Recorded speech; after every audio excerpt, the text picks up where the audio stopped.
प्रवर्तन निदेशालय के वकील एसवी राजू अपनी बात सामने रख रहे थे। उनकी तरफ से जो हाईकोर्ट में निर्णय आया है उस पर वो अपनी बात रख रहे थे। पंकज, आम आदमी पार्टी अब क्या जमानत कोशिश करेगी या फिर सुप्रीम कोर्ट में इसी गिरफ्तारी को चुनौती देने की कोशिश करेगी? क्या आपकी तरफ से कुछ अभी तक साफ है? श्वेता, वही मैं आपको एक बड़ी अपडेट दे दूं कि आम आदमी पार्टी के सूत्रों की तरफ से जानकारी आ गई है। हाईकोर्ट ने जो अपना फैसला सुनाया है उससे आम आदमी पार्टी सहमत नहीं है। आम आदमी पार्टी सूत्रों का कहना है कि वो इस पूरे फैसले से असहमति जताती है और इस पूरे मामले में वो सुप्रीम कोर्ट का रुख करेगी। तो ये बड़ी जानकारी इस वक्त सामने आ रही है आम आदमी पार्टी सूत्रों की तरफ से। और आपको ये भी बता दें कि ऑर्डर की जो डिटेल कॉपी आएगी उस पर अब अपनी कानूनी टीम के साथ स्टडी किया जाएगा उस ऑर्डर को, और उम्मीद ये जताई जा रही है कि कल ही सुप्रीम कोर्ट का रुख अरविंद केजरीवाल कर सकते हैं हाई कोर्ट के इस फैसले के खिलाफ। श्वेता, सुप्रीम कोर्ट जाने का निर्णय हो सकता है कि आम आदमी पार्टी की तरफ से लिया जाए। मुनीश, ईडी कोई राजनीतिक पार्टी है नहीं कि वो बहस के जरिए या फिर अपनी बातों को रखने के जरिए ये बताए कि नहीं देखिए हमारे पास ये सबूत है।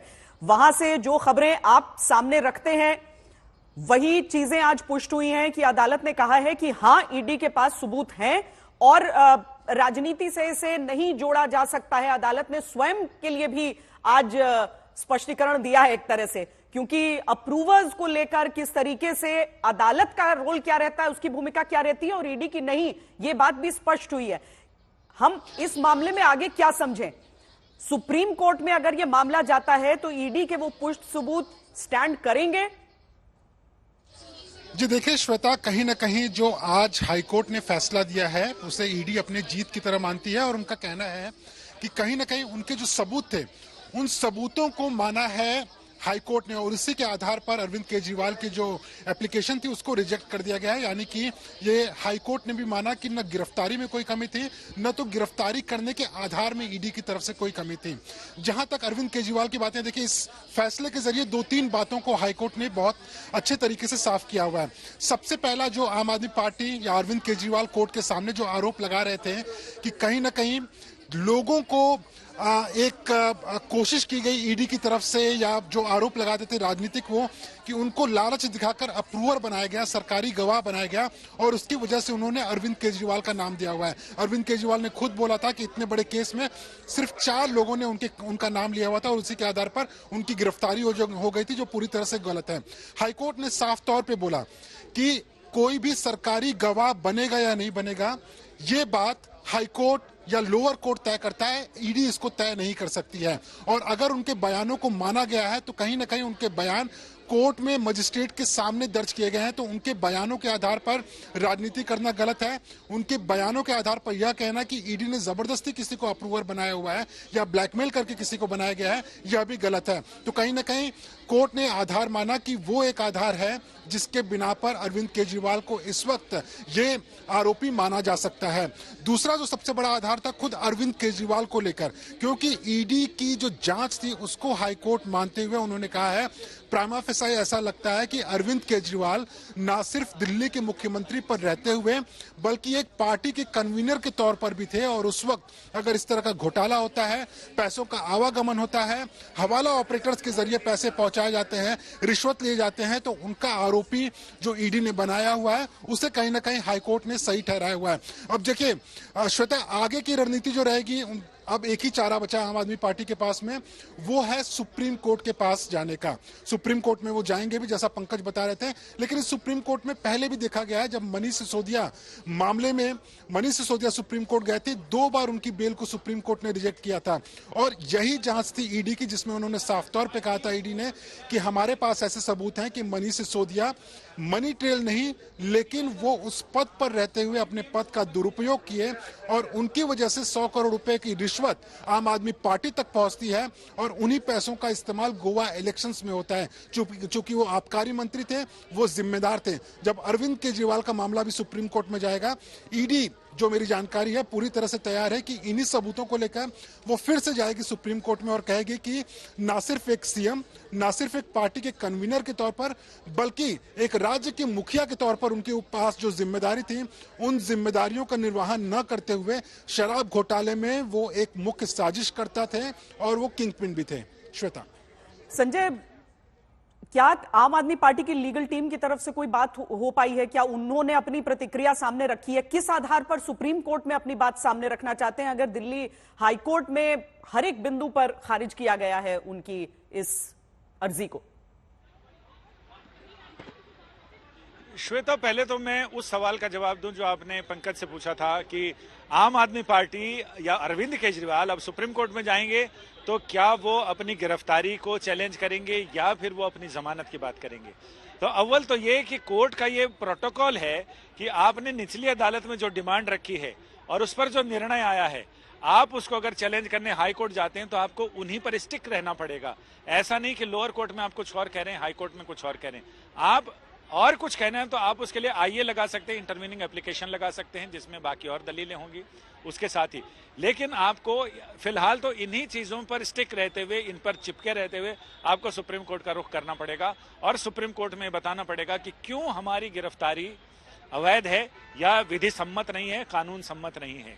तो इसमें अब इनको ये बताना पड़ेगा वहां जाकर। यही दलीलें जो यहाँ हमने सुनी है, वही दलीलें, वही वकील, वही दलील हमें सुप्रीम कोर्ट में भी सुननी पड़ेंगी। ईडी हो सकता है कि इसमें जो हाई कोर्ट का निर्णय है उसमें से कई चीजें जो उनके फेवर की हैं, अधिकतर चीजें तो उनके फेवर की हैं, वो तमाम चीजों को भी वहां रखेंगे अपनी दलीलों के तौर पर और हाई कोर्ट के ऑर्डर का हवाला देंगे, इस जजमेंट का हवाला देंगे। तो ऐसे में अगर हम बात करें तो ईडी का पलड़ा ज्यादा भारी है क्योंकि निचली अदालत और हाई कोर्ट इन दोनों के निर्णय उनके पक्ष में आए हैं और इसमें वो इन चीजों को बहुत ही मजबूती के साथ रख सकती है, जिसमें वो बताएगी कि किन किन वो कौन कौन सी चीजें हैं, वो कौन कौन से बिंदु हैं, वो कौन कौन से सबूत और बयान हैं जिस पर न केवल विशेष अदालत ने रिलाई किया है, हाई कोर्ट ने भी रिलाई किया है और उस पर वो बताएंगे। इसके अलावा बाकी अन्य फैसले हैं। चूंकि हाई कोर्ट ने अपने फैसले में कहा कि ये कोई पहला मौका नहीं है, 100 साल पुराना कानून है, ये कोई पहला मौका नहीं है जब अदालत ने वादा माफ गवाहों के बयान पर रिलाई किया हो, उन पर विश्वास किया हो, यकीन किया हो। तो इससे पहले बहुत सारे ऐसे बड़े मामले आए हैं जिन पर ये सारी चीजें हो चुकी हैं। तो ऐसे में अरविंद केजरीवाल का पलड़ा वहां पर भी थोड़ा सा हल्का ही नजर आ रहा है। लेकिन मैंने जैसा कि पहले भी कहा था कि अदालत क्या निर्णय लेती है इस पर पूर्वानुमान लगाना ये मतलब विवेकपूर्ण बात नहीं होती है। लेकिन चूंकि अब इतने सालों से ये कानून के जानकार, ये बड़े बड़े वरिष्ठ वकील जिन्होंने पूरा युग अपने सामने से देखा है, हजारों मुकदमे देखे हैं, हजारों फैसले देखे हैं, तो वो एक अंदाजा लगाते हैं कि ऐसा हो। तो जैसे मौसम वैज्ञानिक हैं जिन्होंने काफी मानसून और बसंत देखे हैं, तो वो बता देते हैं कि हवा अगर ऐसी चल रही है और बालू अगर रेत गिराते हैं, उसकी दिशा अगर दूसरी तरफ जाती है तो क्या हो सकता है। मिट्टी हाथ में लेकर भी मौसम का अनुमान बताते हैं। तो वैसे ही कानून के जानकारों का कहना है कि सुप्रीम कोर्ट में एक तो यही मुद्दे वहां लेकर जाएंगे, इसके अलावा बाकी और कुछ कहना है तो अलग से एक आईए फाइल करनी पड़ेगी और इसी पर अदालत में लगभग यही दलीलें होंगी और इस फैसले का हवाला भी। और पंकज, अगर वो सुप्रीम कोर्ट जाएंगे, अभी देखना होगा कि कब उसकी सुनवाई होती है और कब वहां से निर्णय आता है, लेकिन इसके बीच मुख्यमंत्री बने ही रहेंगे, उस स्टैंड को लेकर बिल्कुल नहीं बदलने वाली है पार्टी।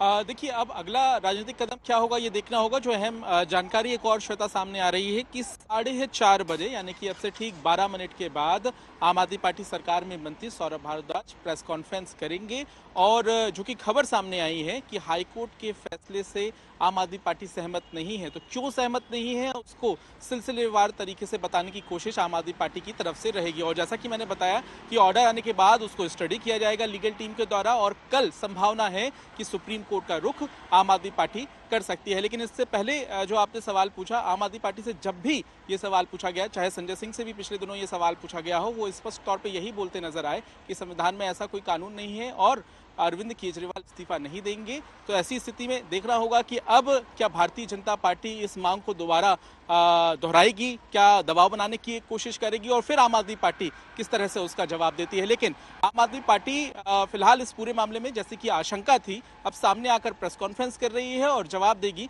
कि वो क्यों सहमत है हाईकोर्ट के आदेश से। जी संजय, कुछ कहना चाह रहे थे आप? मैं ये कहना चाह रहा हूं कि जो सवाल है कि क्या अरविंद केजरीवाल जेल से ही, सलाखों के पीछे से ही सरकार चलाएंगे, तो उसमें हमारी सुप्रीम कोर्ट में एडवोकेट हैं आर के सिंह, उनसे हमारी बात हुई तो उनका ये कहना था कि देखिए संविधान ऐसे तो कहीं कोई प्रावधान नहीं है जिसमें ये कहा गया हो कि सरकार नहीं चलाई जा सकती है, और ऐसा कहीं नहीं है कि अगर कोई मुख्यमंत्री प्रधानमंत्री किसी मामले में जेल चला जाए आपराधिक मामले में तो वो उसे इस्तीफा देना ही पड़ेगा, ऐसा नहीं है। लेकिन उनका ये साफ कहना है कि भारत में संविधान को लिविंग डॉक्यूमेंट माना गया है, यानी एक जीवित दस्तावेज जिसकी आत्मा होती है, जिसमें नैतिकता होती है। उन आत्मा और नैतिकता का तकाजा ये है कि सरकार चलाना संवैधानिक रूप से तो मुमकिन है, लेकिन व्यावहारिक रूप से उसमें बहुत सारी दिक्कतें होंगी, क्योंकि एक मुख्यमंत्री का दायित्व तो सिर्फ कैबिनेट की मीटिंग लेना और अफसरों के साथ मुलाकात करना नहीं है, विकास योजनाओं का निरीक्षण करना है, तमाम जगह दौरे करना है, लोगों से मुलाकात करना है, ग्रीवेंस रिड्रेसल करना है, जिसके लिए मुख्यमंत्री जनता दरबार लगाते हैं। वो जेल में रहकर संभव नहीं है, व्यावहारिक दृष्टि से कतई संभव नहीं है। तो ऐसे में एक ऑप्शन ये भी बताया जा रहा है, जो आम आदमी पार्टी के गलियारों में चर्चा चलती है और जो उनके नीति नियंता लोग बताते हैं, उसमें ये कि जून जुलाई तक अरविंद केजरीवाल शायद जेल से ही सरकार जैसे भी चलेगी वैसे चलेगी, लेकिन उसके बाद हो सकता है कि विकल्प के तौर पर अब आतिशी बने या सुनीता केजरीवाल बने, वो उन्हें मुख्यमंत्री बनाया जाएगा। लेकिन उसी अवधि तक देखकर, जब 6 महीने बिना सदन का सदस्य रहे कोई भी व्यक्ति मुख्यमंत्री रह सकता है, प्रधानमंत्री रह सकता है। 6 महीने के अंदर उसे चुनाव में जाना है, और वो 6 महीने की अवधि उतनी होगी जब दिल्ली विधानसभा का कार्यकाल समाप्त होगा। जनवरी में कार्यकाल समाप्त होता है, जनवरी या फरवरी में, तब तक ऐसा इंतजाम किया जाएगा कि चुनाव घोषित हो जाएं, और उसके बाद फिर अरविंद केजरीवाल जेल के अंदर हो तो जेल के अंदर से संचालन करें या तस्वीरों से संचालन हो, क्योंकि भारतीय वांग्मय में कहा गया कि जब कोई किसी भी अनुष्ठान में कोई मूल चीज उपलब्ध ना हो तो उसका विकल्प तलाशा जाता है। इसीलिए रामचंद्र जी ने राजसूय यज्ञ जब किया था तो अश्वमेध यज्ञ में, तो उन्होंने सीता जी की सोने की मूर्ति बनाई थी। तो ऐसा ही कोई इंतजाम किया जा सकता है जिसमें विकल्प का प्रावधान रहे, और उसके बाद फिर चुनाव में उतरेंगे और फिर वो देखेंगे कि सहानुभूति की नैया कैसे पार लगती है। अब सहानुभूति कितनी वो भी अब देखना होगा, क्योंकि अरविंद केजरीवाल को दिल्ली हाई कोर्ट से तो झटका लग गया है। यहां पर उनकी गिरफ्तारी को रद्द नहीं किया गया, याचिका खारिज वहां से कर दी गई है। सुप्रीम कोर्ट जाने का निर्णय अगर होता है, कुछ देर प्रतीक्षा करनी होगी, क्योंकि सौरभ भारद्वाज प्रेस कॉन्फ्रेंस करेंगे तो वो पार्टी का रुख आधिकारिक तौर पर सामने रखेंगे। अभी पंकज सूत्रों के हवाले से ये बता रहे हैं कि आम आदमी पार्टी इसी मामले को लेकर सुप्रीम कोर्ट जाने का मन बना रही है। सुप्रीम कोर्ट में यह मामला जाता है, तब तक आम आदमी पार्टी, जो कि भ्रष्टाचार की लड़ाई सबसे बड़ा मुद्दा जो बनाकर आई, भ्रष्टाचार के खिलाफ आंदोलन से जन्मी पार्टी, बार बार यही कहते हैं पंकज, लेकिन यह बड़ा मुश्किल होगा इनको समझाना कि अदालत ने फिर क्यों आपके लिए यह सारी चीजें कह दी हैं। बिल्कुल, क्योंकि एक तरफ भारतीय जनता पार्टी लगातार भ्रष्टाचार के मुद्दे पर घेराव कर रही है आम आदमी पार्टी का, और ऐसे में भाजपा भी वही कोशिश कर रही है जो आम आदमी पार्टी कर रही है, लोगों के बीच जाकर इस मुद्दे को उठा रही है। तो जाहिर है दोनों के तरीके अलग अलग हो सकते हैं, लेकिन यहाँ पर इतना जरूर है कि चुनाव का वक्त है और जो पूरा मामला है ये काफी ज्यादा गंभीर है। ऐसे में लोगों तक अपनी बात को रखना एक सबसे बड़ी चुनौती होता है। तो जाहिर है ये भी स्पष्ट हो गया है कि आम आदमी पार्टी का जो पूरा कैंपेन है लोकसभा चुनाव के लिए, जो वोट मांगने का तरीका होगा, उसके केंद्र में कहीं ना कहीं अरविंद केजरीवाल है। और जैसा कि कोर्ट से जानकारी दे रहे थे संजय शर्मा, आपको ये भी बता दूं कि अरविंद केजरीवाल ही आम आदमी पार्टी के कैंपेन की एक बड़ी आत्मा है। तो जाहिर है कि इसके जरिए अब आम आदमी पार्टी अपने कैंपेन को क्या मोड़ देगी और हाईकोर्ट उनके लिए कितनी बड़ी मुश्किल फिलहाल बन गया है। इस आदेश कोर्ट ने यह कहा है कि केजरीवाल मुख्यमंत्री की कुर्सी के पार्टी के हर, दिल्ली हाईकोर्ट ने आज केजरीवाल और आम आदमी पार्टी के हर एक झूठ की धज्जियां उड़ा दी। हाईकोर्ट ने बहुत स्पष्ट कहा है कि केजरीवाल की गिरफ्तारी कानूनी रूप से एकदम सही है। केजरीवाल को शराब घोटाले में गिरफ्तार किया जाना कानूनी रूप से एकदम सही कदम है।